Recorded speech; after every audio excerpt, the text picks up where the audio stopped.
plans. I just hope that I get to finish college, that I don't get sent back to my little village. I didn't want to embarrass my family and my community. So that was the first big... Okay, check, you got yeah, that. check.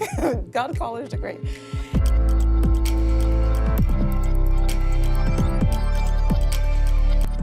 Hello, and welcome to the Undaunted series, where we take you up close and personal with leaders tackling some of the world's biggest problems. In this episode, we're speaking with Silvija Martincevic, the CEO of Deputy, a global platform for hourly work that serves 365,000 workplaces and 1.5 million hourly workers worldwide. Silvija's career has been driven by a commitment to leveraging technology for social good and uplifting underserved communities. I'm so excited for this chance to catch up with Silvija and to share her views with everyone. And first of all, thank you, Silvija, for being with us today. Thank you so much for having me, Eric. So the first thing that we like to do in the Undaunted series is play a little word association game, rapid fire. Let's go. First thing that comes to your mind. Let's do it. I'm going to fire some words at you, and we will see what comes up. First one, resilience. Croatia. That was my second word. You can't refer back to the other one. Croatia. Home. Crepes. I'm a master crepe maker. Breakfast for my kids every morning. Shift. Shift, work forward. Connection. Way of life. Win, win, win. Deputy. Like that. Hybrid. Best way to work. Pickleball. A must-do activity after SLT offsite. An SLT means senior leadership team here. That's right. Here's one. CEO. Responsibility. I got pulse. Engagement. Okay. And then last, but certainly not least, founder mode. Leader mode. Excellent. So that was just kind of a warm-up because I've got some questions for you that kind of hit on some of these themes, and our audience is dying to know. We'll start with this category that it's probably already clear we're going to talk about this throughout the series, leadership and resilience. So even though those are some of the rapid fire questions that came up quickly, let's dive into your background a little bit more. More specifically, you grew up in wartime Croatia in the 90s, challenging period for anybody that has to live through that. Can you just talk a little bit about how that influenced your leadership philosophy, your approach to challenges, maybe the impact that living in a conflict zone had on your parents' jobs and how that affected the way you lead Deputy today? I know it's a very meaty answer, but the question, but there's a lot in there. I grew up in Croatia in the 80s and 90s and grew up in this small farming village. So Eric, some of my earliest memories were of work, and farmers are some of the hardest workers. You need to work, rain or shine. And so I really learned, it was a small village of about 100 people living in northern Croatia. And I learned the value of hard work. And I still, I know that I don't say that I am always going to be the smartest person in the room, but I'm going to outwork or outgrid anybody. Mm-hmm. I know I can do that because I control that. Yeah. And in the 90s, so that was the first part of my growing up in this farming community. My mom and my dad, and really the entire community were shift workers. They were people that worked in factories, on the farms. And in 1991 is when the Croatian War for Independence started. And literally overnight, I was 11 years old at the time, our life changed. And what that meant is that all the men in the village had to go to war. And what I learned during that time, especially, and I think we see that today with terrible fires that are happening in LA, it is the power of community. The way that that community of who was left behind came together was really, really incredible. And, this was the time when there was no cell phones. You didn't know if your husband or your son was alive, but the way that the community, the women and children sort of took care of the refugees for a period of 2 years. My mom and my grandma hosted 16 refugees living in the same house. Wow. And so that power of community is something that, has been a really important part of my life. Whether building a personal community, whether building family at work is really, really important to me. And I think the last part of growing up in those conditions, I really got this innate sense of time.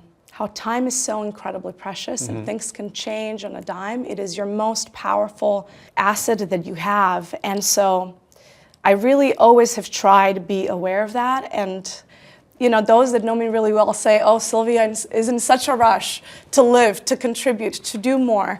And I really have been. And I think joining Deputy, this beautiful company, is just such a natural path because I get to now build a community and build technology for the community that raised me. We're building technology for world's shift workers. These are desk workers that generally been forgotten by technology, and it's a beautiful, beautiful purpose that I obsess about every single day. Yeah, I'd never, despite having worked together for a number of years now, I'd never heard that part of the story, so thank you for sharing. I think when you talk about community and what your community went through in that period of time, another word that I think goes with that is resilience. And so maybe two questions there.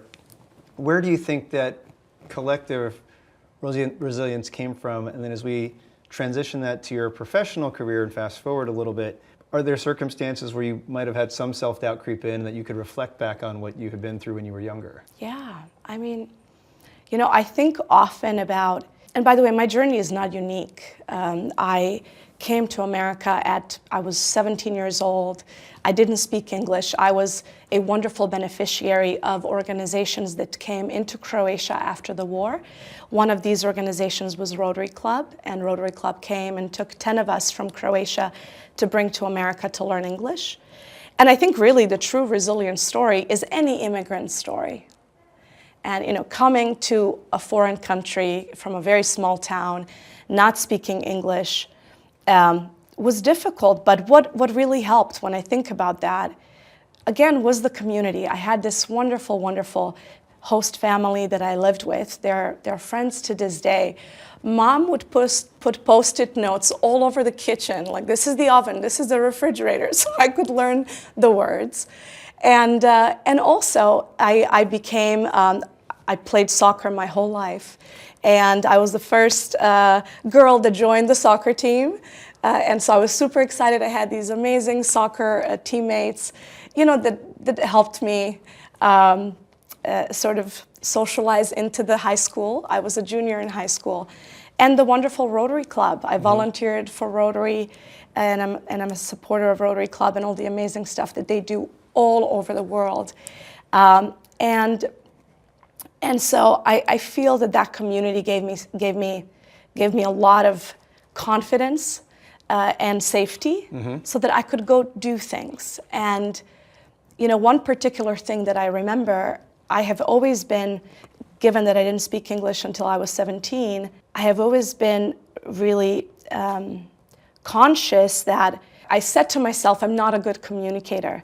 It's really hard for me to communicate in English, and so how could I ever aspire to go to college here or to build a life here? And my wonderful Rotary mentor said, Silvija, you can do this, and helped me fill out the college application. And in fact, Rotary supported me through college, funding some of my college expenses. And so I really believe that we all are such wonderful beneficiaries of the people that we bring into our lives, and people with who we can be vulnerable and we can be real. And that's really what true resilience is. Like, none of us are resilient by ourselves. That's not how it works. It's a team sport. Yeah, let's bust that myth, because that is something I want to talk about resilience being a team sport, because I think oftentimes, whether it's the media or portrayals or whatever, the CEO is oftentimes of a company is held up as the singular force emphasis. And while I certainly don't question at all the importance of that role in any company, being sort of the leader of the company, maybe talk about how then, in that context of community and resilience, that you give to the organization, but also lead them through your own, perhaps, as you mentioned, vulnerability. Yeah. Eric, early on, when I started my career in the 2000s, and I have to say, when I hear that people said, oh, I plan to be CEO by this age or that age, I did not have any of those plans. I just hoped that I get to finish college, that I don't get sent back to my little village. I didn't want to embarrass my family and my community. So that was the first big, check, you got that. Check, got a college degree.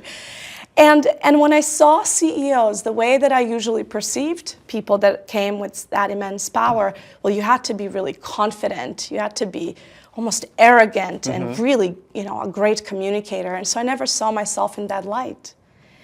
But as the time passed and I got older and you learn, what I realized is really our greatest power is our own authenticity. There is no one flavor of a leader, and we too often say, oh, you need to be like X person in order to, be powerful or to create an impact. And I do not believe in that. Yeah.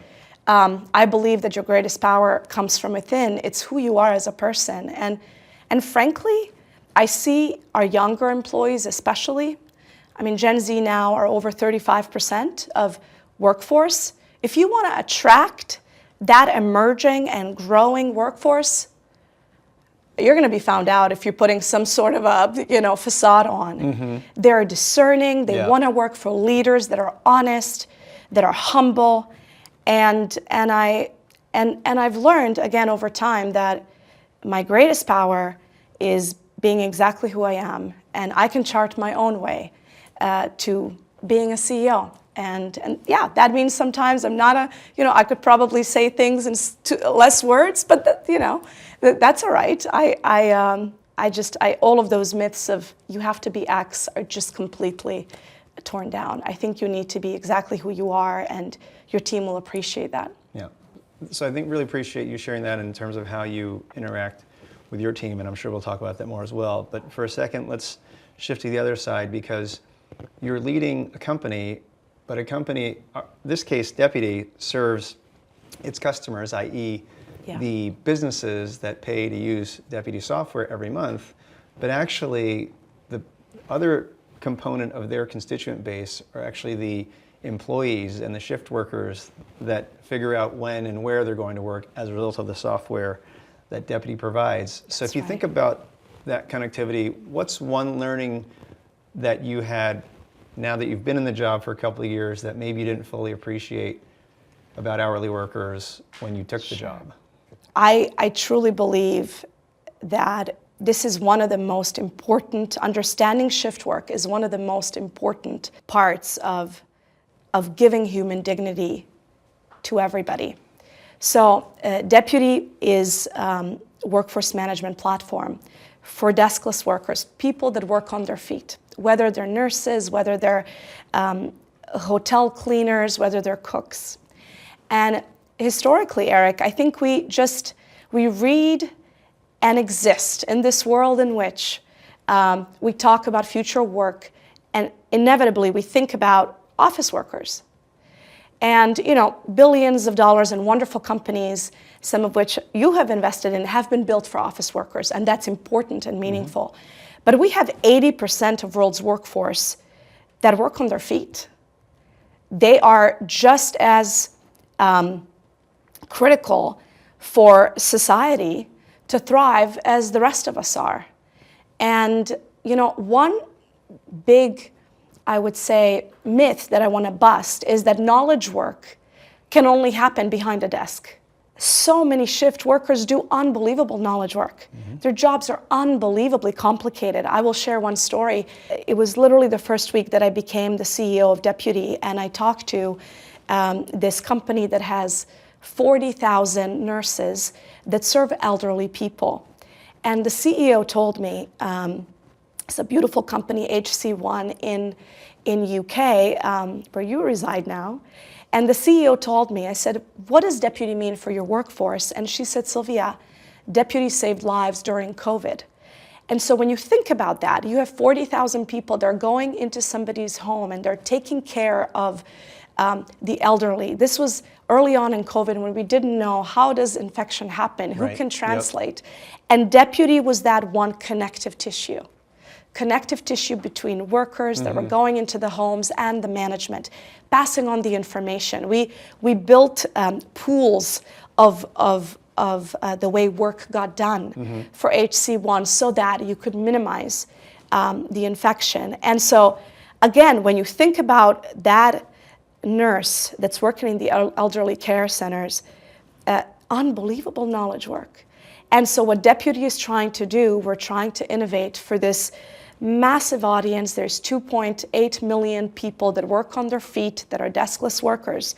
And we're helping with our technology to give them more productivity, more engagement, and happiness at work.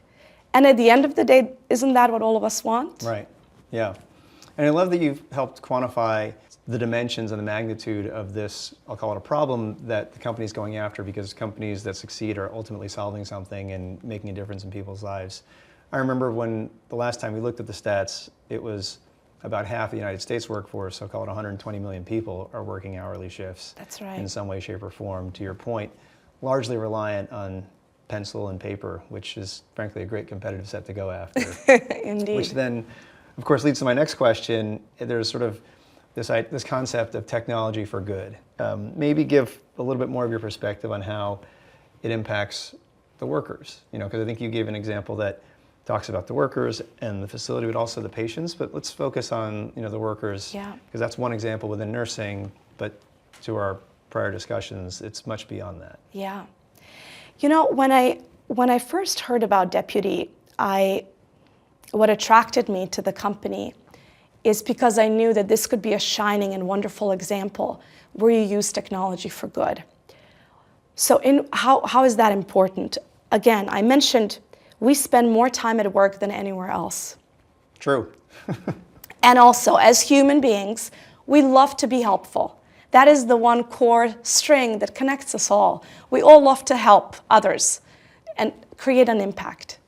And so when I thought about this space the Deputy is tackling, I understood it innately. My mom was a factory worker. My dad was a truck driver, and every single one of my family members worked shifts. And what I understood growing up in that community is that oftentimes they couldn't communicate with each other. Mm-hmm.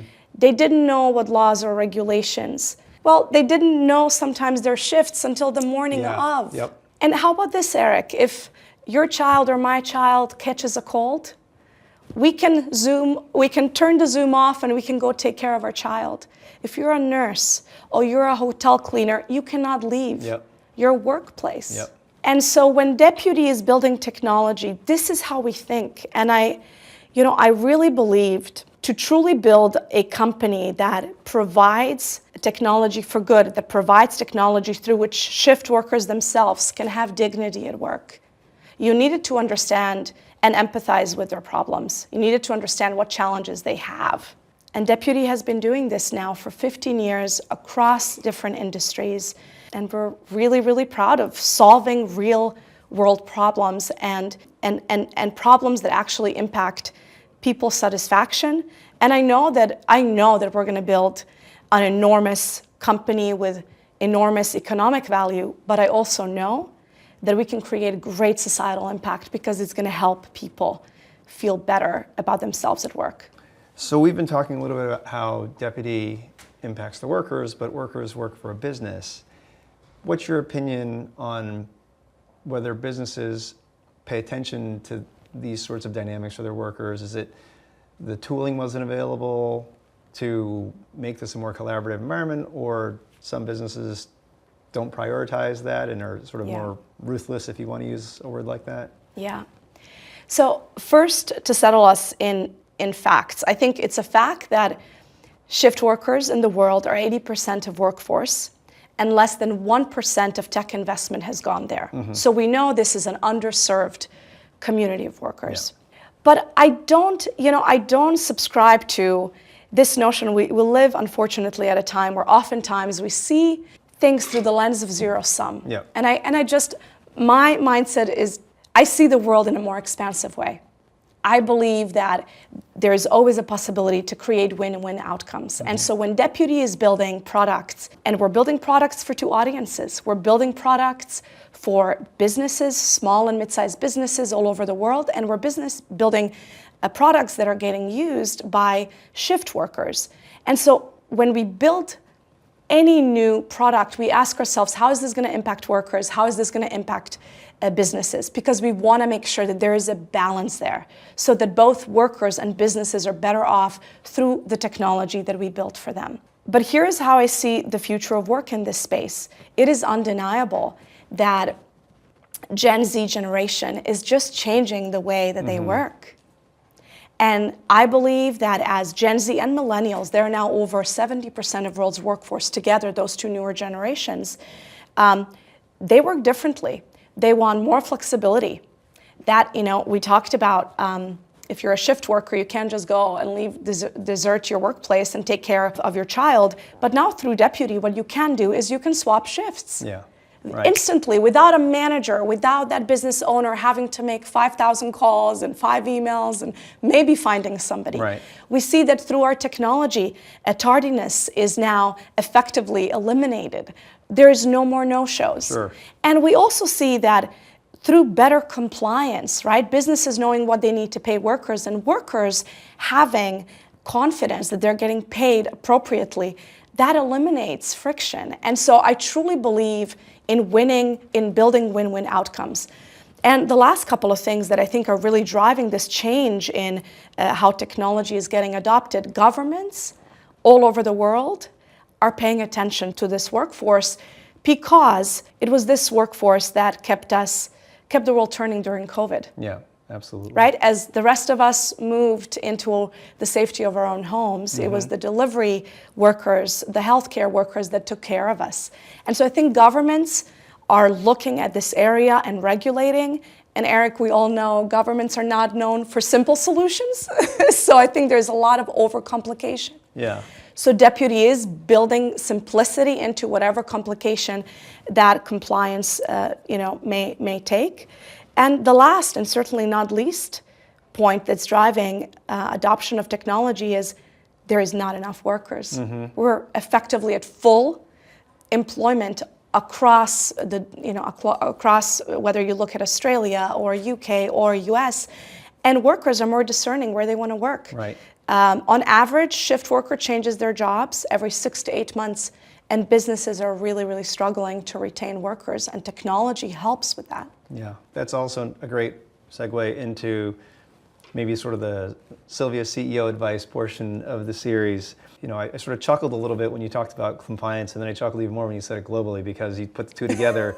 It's actually a very difficult thing to do, and it's probably not the first thing that we go seek out to solve, but it's, for lack of a better term, it's kind of like you got to live with it kind of a thing on compliance. And Deputy operates in 3 major geographies. Australia, where the company was born, the U.S., which is our biggest market, and also in the UK and the rest of Europe as well. And so, how do you lead the team, prioritize to make sure that you comply with all the different laws in each of these different markets, when sometimes they may actually be opposite one market versus the other? Oh, it is exceptionally complex thing, and especially doing it across these 3 geos. I think Deputy has a benefit of being born in Australia. Australia for many, many years has had one of the most highly regulated labor markets on the planet. If you are a small business owner with 10 or more employees in Australia, you cannot comply without software. It is that complex, and it's complex in terms of depending whether workers work in certain temperature. If you work in a colder room versus warmer room, you get paid differently. If you take a work break or not work break, you get paid differently. If you work a certain amount of hours and you're below 18 versus above 18, the regulation, it is literally thousands and thousands of pages of regulation. And so Deputy was born into that complexity. And we solve that complexity for Australian small businesses. Deputy today serves about 1/3 of shift workers in Australia. But then, now that Deputy is 15 years old, we were able to take that platform that was built for that complexity and spread it across the rest of the world. And what we see here, for example, in US recently, federal government is not regulating this space, but we see state and in some cities, there is different labor regulation if you are in San Diego versus LA or versus San Francisco. And it's getting unbelievably complex, this whole notion of fair work week. And effectively, Deputy, over the last 15 years, we have built a configurable compliance engine. That is at the core of our company. At the core, we are a compliance platform company. Where now, if there's a new law in a certain county or in a certain city, businesses can do that through Deputy in a matter of hours, not months or quarters, because we have built for all of that complexity over the last 15 years. Right. So the next topic in this vein of, CEO advice from Silvija, one of the words we talked about up front was hybrid, and you said it was the best way to work. It does come with some drawbacks, though, particularly, you're here in San Francisco. We have a lot of people in Sydney, a lot of people in London. How do you manage leading that globally distributed hybrid workforce team, literally around the world? The sun literally never sets on Deputy. Yeah, it truly doesn't. I'm not going to pretend that I have the silver bullet, but over time, we have nailed what works for Deputy. Hybrid is the way that fuels our competitive advantage. Mm-hmm. We have shift workers across 100 countries that we serve. And as you said, 300,000 businesses across the globe that we serve. We have to make sure that we have people in those communities that can understand those challenges. And what an amazing benefit to Deputy that we can attract our employees from Melbourne to Brisbane, to Austin to San Francisco, to Vancouver to London.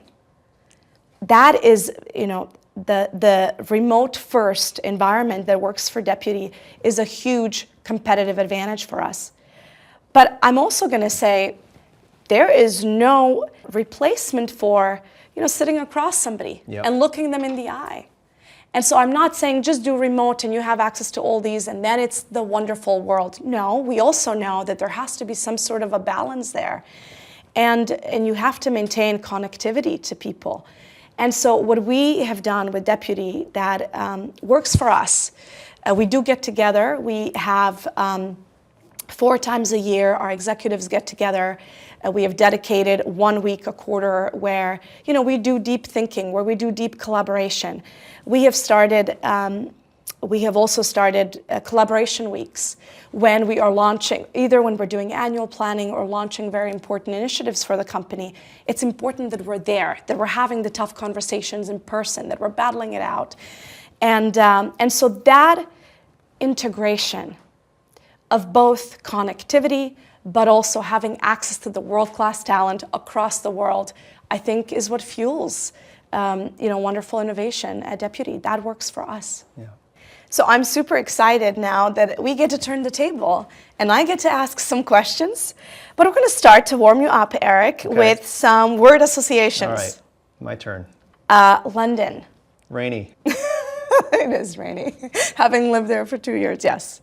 Consumer. Fun. Global. Small. The world's smaller than we think. Growth. It's why we wake up every day. Commitment. Doing what you said you're going to do. Family.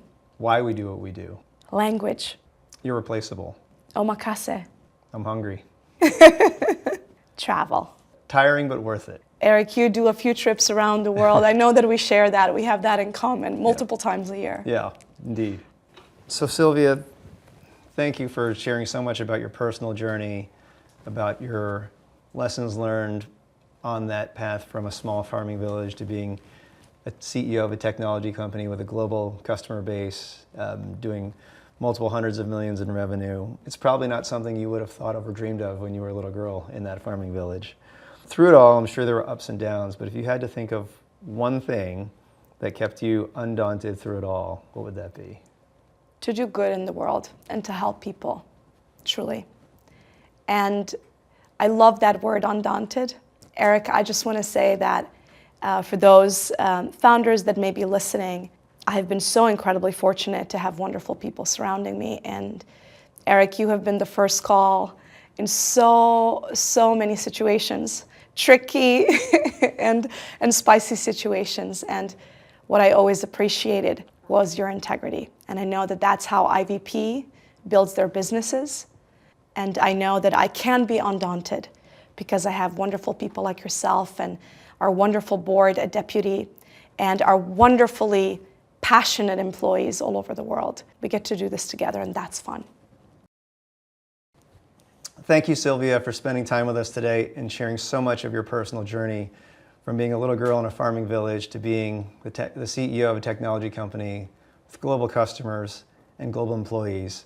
We really appreciate you being part of the Undaunted series. And until the next episode, we're going to keep doing what we do because that's what being Undaunted means. So thank you very much.